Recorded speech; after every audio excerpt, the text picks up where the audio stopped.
ariko John uracyafite byinshi ushobora gukora mu itorero. Kuki utatekereza ibyo ambwira ni byiza, ariko sinkiri umukozi w'itorero. Kuki nagabanyisha ishyaka nagiraga mu murimo? Ndiyumvisha uko abavandimwe ubu bambona. Bite? Mwaramutse, nitwa Jane. Amakuru yanyu? Ni meza. Ndabizi ko bishobora kutagushishikaza, ariko nifuza kuguha inkuru y'ubwami ifite umutwe ngo bishobora kutagushishikaza. Ariko se ibyo nabivugiye iki?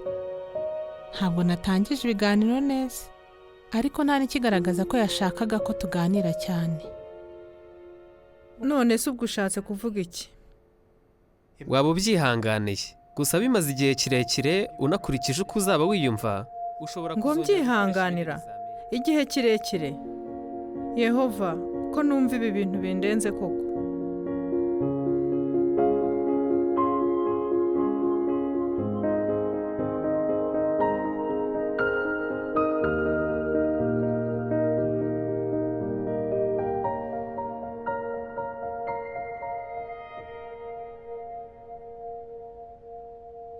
Gerageza gutekereza ku muntu uvugwa muri Bibiliya wigeze kwiyumva nk'uko wiyumva. Urugero nka Yona. Yona? Byigeze kumubaho?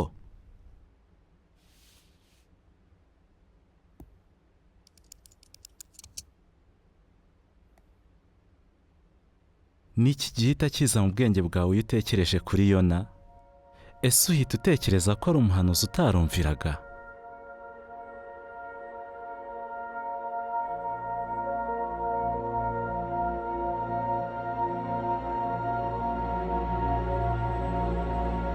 Yona yanze kumvira itegeko rya Yehova, ahubwo afata ubwato bwamujyanye kure cyane y'aho yari yoherejwe.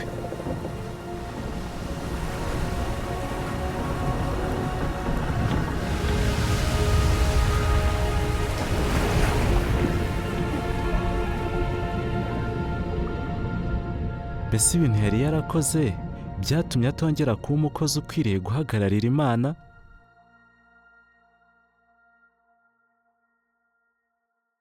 Birashoboka ko yagize ibitekerezo nk'ibyo. Nanjye nuko. Yehova yamugaragarije neza, maze abigiranye urukundo yongera gukoresha uwo muhanuzi.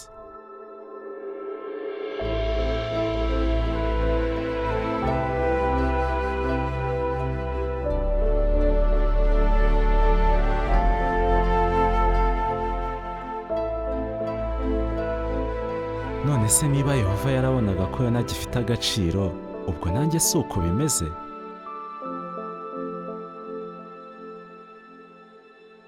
Muri Samweli wa mbere igice cya 16 umurongo wa 7 hagira hati, Imana ntireba nk'uko abantu bareba. Yona ntiyabonaga Nineve nk'uko Yehova yayibonaga.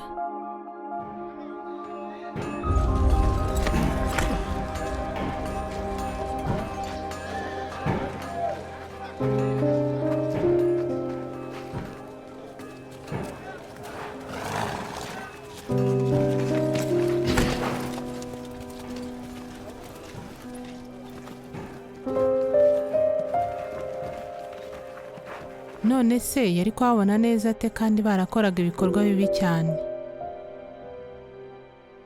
Ariko Bibiliya ivuga ko Imana yabonaga ko Nineve ari umujyi munini.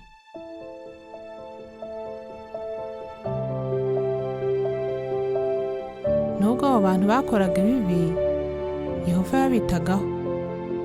Yakundaga abantu bose bari muri uwo mujyi, kandi yari yizeye ko buri wese yashoboraga kwicuza maze akitoza gukora ibyiza. Ibyo ni ukuri. Kuki Yona atabibonaga?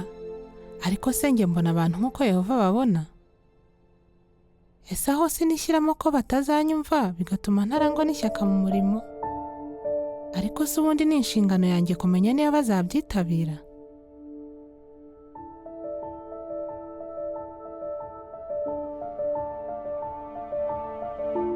Yona yitoje kuba umunyambabazi. Ese natwe tuzamwigana?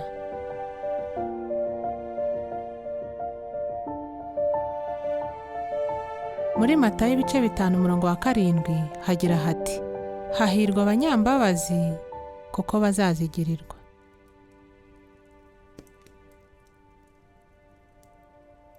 Nuko Yona asenga Yehova Imana ye ari mu nda y'urufi, ati natakambiye Yehova ngeze ahaga, aransubiza.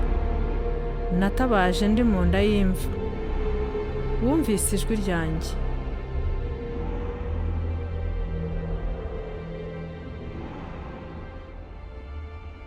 Imana yumvise gutaka kwa Yona maze iramukiza. Ariko jye sinakwitega ibitangaza.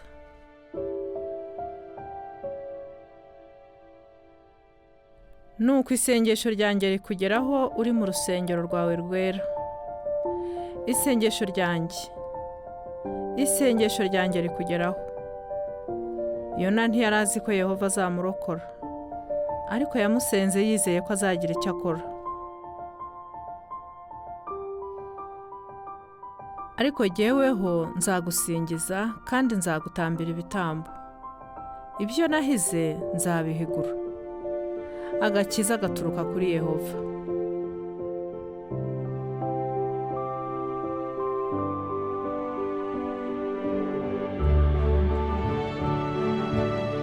Igihe cyose nzaba nkibishoboye nzakorera Imana. Agakiza gaturuka kuri Yehova.